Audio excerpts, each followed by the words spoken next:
So hello, ladies and gentlemen. My name is Jaroslav. I came here from Czech Republic, and I have been working for the last 7 years as a machine learning engineer. And today I will be talking in here about two tools that I very like. The first one is Pandas, and the second one is DuckDB.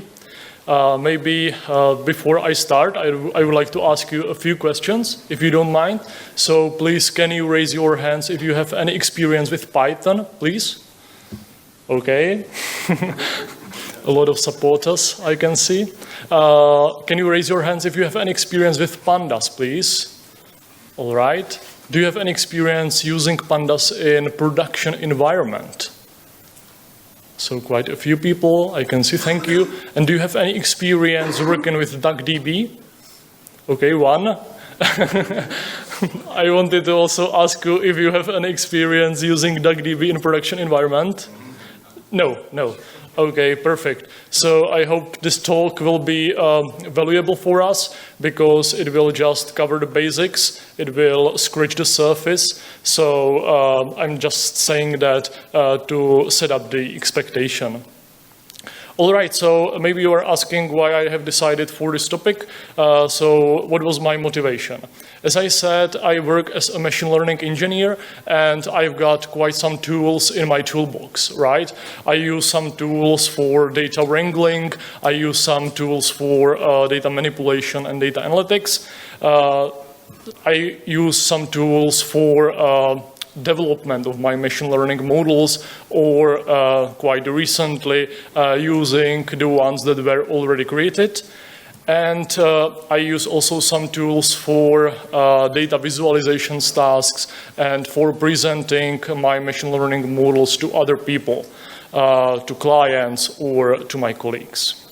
And maybe you can understand that it can be sometimes quite time-consuming or challenging to keep up with all the releases, with all the news. So when I saw there is a new kiddo in town called DuckDB, and there is quite some hype around this tool, I was asking myself a question.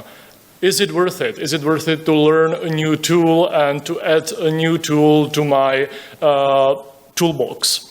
So therefore, I decided to create or make some research. And because, as I said, I work as a machine learning engineer or data analyst, and I use DuckDB for some data analytics tasks, I have decided to compare this tool to a standard library in this Python field of data analytics. But before that, I dig deep into both tools. I would like to show you the data that I will be using for my examples. It will be just a quick route. I will be using Palmer Penguins dataset. For you that don't know, it is a dataset that is called Iris dataset on steroids. As you can see, there is more than 300 rows. Each row represents a penguin, and each penguin has its own ID. There is a date when the sample was recorded, and there are also some features about species, bill, and sex. All right, I think that we've got everything we need now. So let's start with the first tool. Let's start with Pandas. As I said, Pandas is a standard library for data analytics in Python. I saw that majority of you have an experience using this tool. So I will just quickly summarize what it can do. So Pandas is, I think, famous for its data structure called Pandas data frame. It's basically a representation of two-dimensional data. So in this example, you can see that I am reading my CSV file using read CSV function, and I am creating Pandas data frame.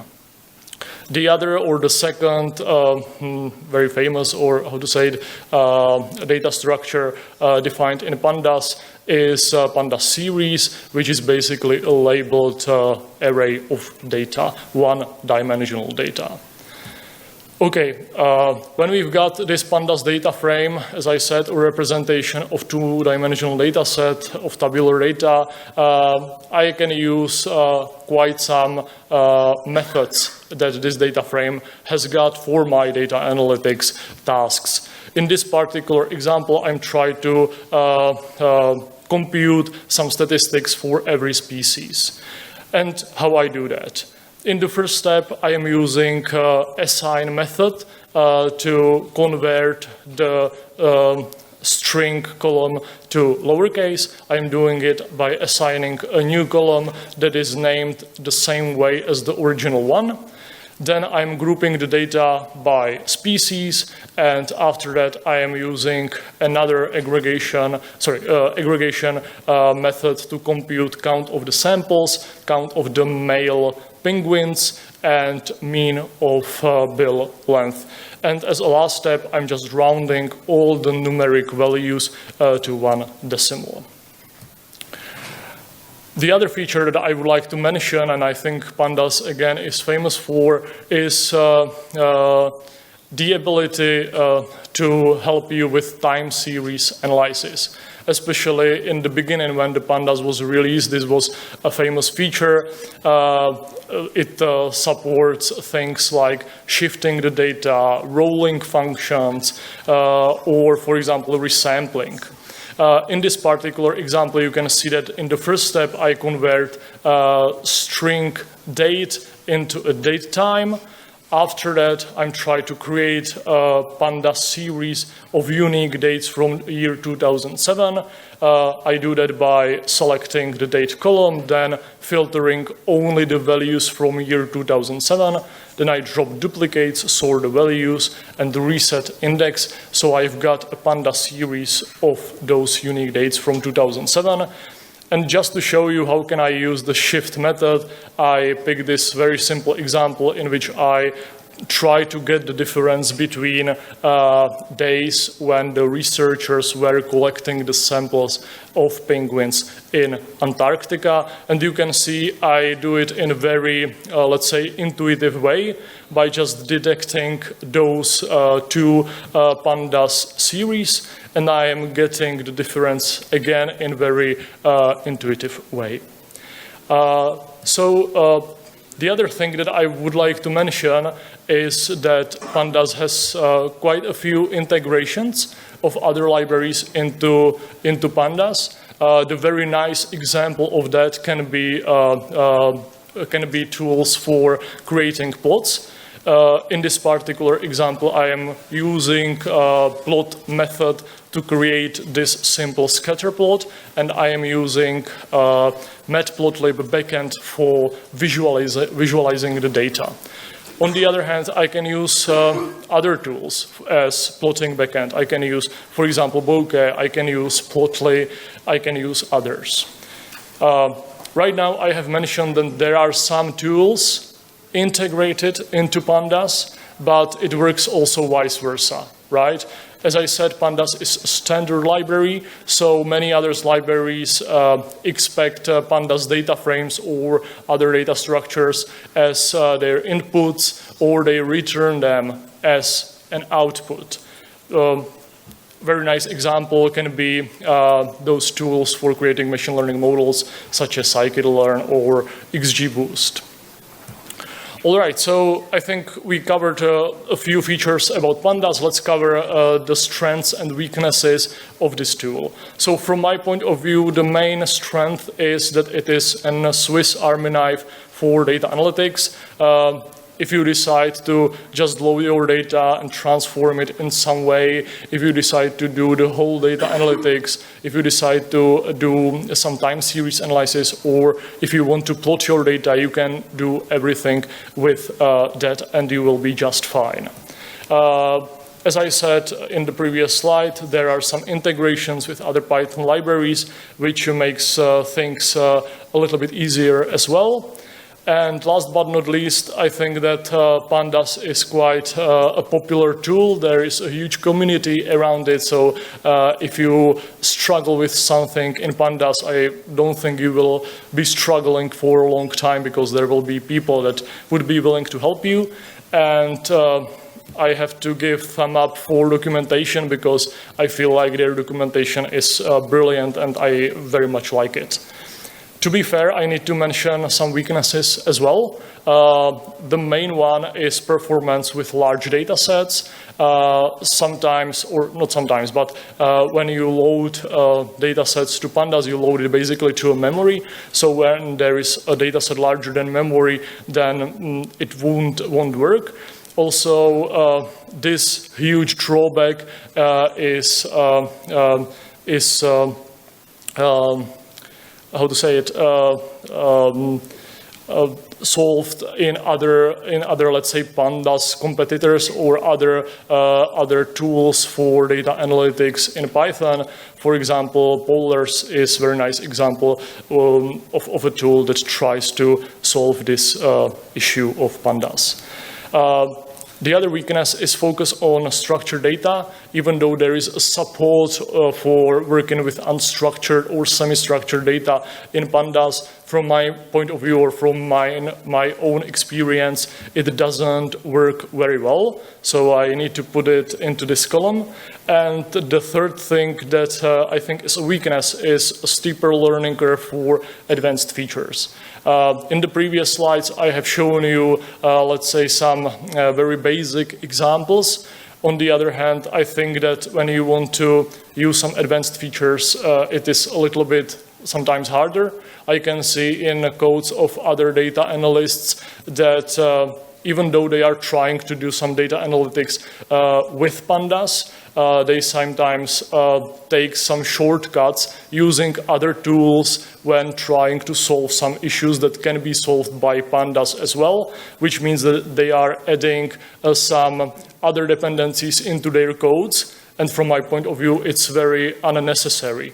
So that's the thing that I wanted to mention. All right, so we have covered Pandas. Now let's talk a little bit more about DuckDB. So as I said, DuckDB is a Python library that can be used for data analytics. On the other hand, when you look at on their webpage, developers are saying that DuckDB is a fast in-process analytical database. So what does that mean? What does in-process analytical mean? For that purpose, I think that we need to specify database workload types. I would like to divide them into two. The first one is transactional database, which is optimized for fast reads and write-ins of the data. Example query of the database can be update users table with new user object after sign up, and example database can be Postgre or SQLite. The second type I would like to mention is an analytical database, which is optimized for some heavy analytical queries. For example, how many users have signed up in the last 2 weeks, broken by age and location. An example database could be Snowflake or BigQuery. Now I would like to cover what embedded means, and for that purpose I would like to specify some deployment or divide databases to two deployment types. The first one is standalone. Basically, standalone databases work on classic client-server paradigm, meaning that that database is running on a server and client application connects to it by a network. And example database can be Snowflake, Postgre, or BigQuery. On the other hand, there are embedded databases, meaning that these are the ones that are running in client application in the process itself, and the example of that can be SQLite. And if I'm not mistaken, and if I put these two these two types of databases into a relation, you can see that there is a gap. There is a gap of databases that are in the same time embedded and analytical. And this is where the DuckDB comes in, meaning that it is embedded and analytical running in the process, but optimized for some heavy analytical queries. And as I said, it is a Python library as well. So if you think about it, that it's embedded into a process and optimized for analytical queries, it means that it is able to help you with the same tasks as Pandas library, meaning that is the reason that why I have decided to compare it to the tool. Okay, so let's have a look on some very much the same examples as I have shown you with Pandas. The installation or deployment of this tool is very, very simple. You can just run pip install DuckDB and you are all set. Then in this script, I import DuckDB and again use very much the same function for reading my CSV file. And I create some DuckDB relation that is not materialized yet. In the next step, I can use this DuckDB object to do some data analysis in very much the same way as I was working with Pandas. Again, it provides me with some methods for filtering, aggregation, ordering, etc., etc. And basically, in this particular example, I am using Python API. On the other hand, I can do very much the same thing using an SQL syntax, because that's also what DuckDB offers me to do. So if there are, for example, in my team, if there are some people that are not very technical, that are not so experienced with Python as you are, then, but they are experienced with SQL, and they would like to do some analysis using DuckDB because it's fast, then it is perfectly possible. And as I said, when I load data into by DuckDB, it's not materialized, but there are also options to materialize it. So I can use some functionalities to convert the data into Pandas data frame, and I can use also some functionalities to convert the data back to DuckDB if I decide to do so. Maybe you are asking in which examples or in which use cases I would do this.